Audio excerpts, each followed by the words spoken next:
We are covering analytic geometry for the FE exam, a key topic within the mathematics section of the NCEES FE Reference Handbook. Let's start with the distance formula.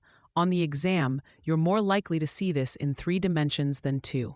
For instance, find the distance between point A at 3, -1, 8 and point B at -2, 5, 3.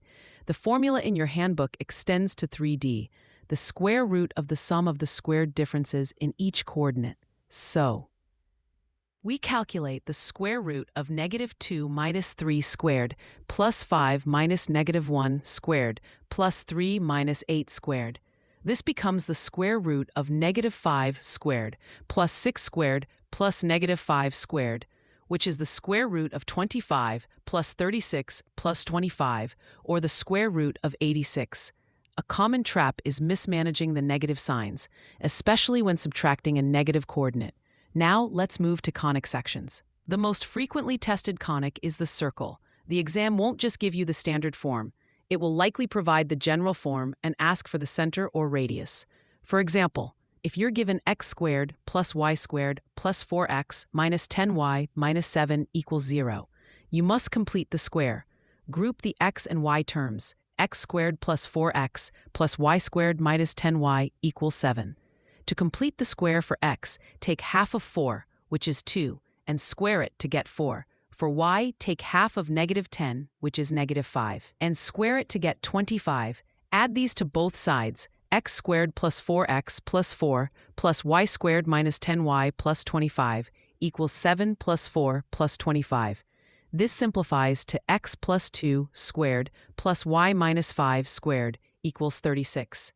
From this standard form, the center, hk, is -2, 5, and the radius is the square root of 36, which is 6. The biggest trap here is getting the signs of the center coordinates wrong. Remember that the standard form is x minus h squared and y minus k squared. For other conics like ellipses and parabolas, the focus is on identifying the type from the general equation ax squared plus bxy plus cy squared plus dx plus ey plus f equals 0. The handbook provides the discriminant b squared minus 4ac to do this. If it's less than 0, it's an ellipse. If it's 0, a parabola. And if it's greater than 0, a hyperbola.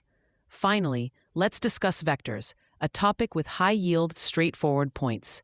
The dot product and cross product are key operations. The dot product, a dot b, results in a scalar, a single number. Its main application on the FE exam is finding the angle between 2 vectors using the formula found in the handbook.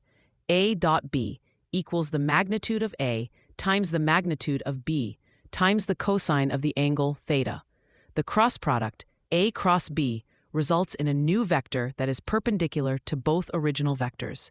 Its magnitude represents the area of the parallelogram formed by the 2 vectors. The exam will test your ability to calculate this, typically using the determinant method shown in the handbook.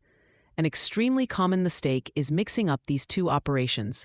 Here's a mnemonic to keep them straight. Dot is a scalar, like a dimple. Cross is a vector, pointing to victory. The dot product gives you a single scalar value, like a dimple, while the cross product gives a new vector, a direction for victory. Remember, your approved calculator can perform these vector operations, which can be a huge time saver. For free practice questions, AI-powered explanations, and more exam prep tools, visit openexamprep.com. That's openexamprep, all one word, .com.